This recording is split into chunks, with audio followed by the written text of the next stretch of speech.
ప్రాజెక్టుల విషయంలో వాస్తవాలను అర్థం చేసుకోవాలని నీటిపారుదల శాఖ మంత్రి ఉత్తమ్ కుమార్ రెడ్డి అన్నారు.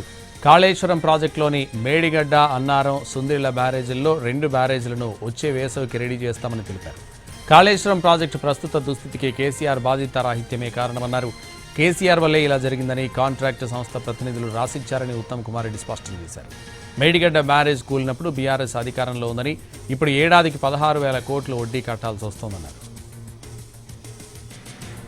అన్నారం బ్యారేజ్ ఫౌండేషన్ చాలా వీక్గా ఉందని, బ్యారేజ్లో లీకేజ్ ఉందని తెలిపారు ఉత్తమ్ కుమార్ రెడ్డి.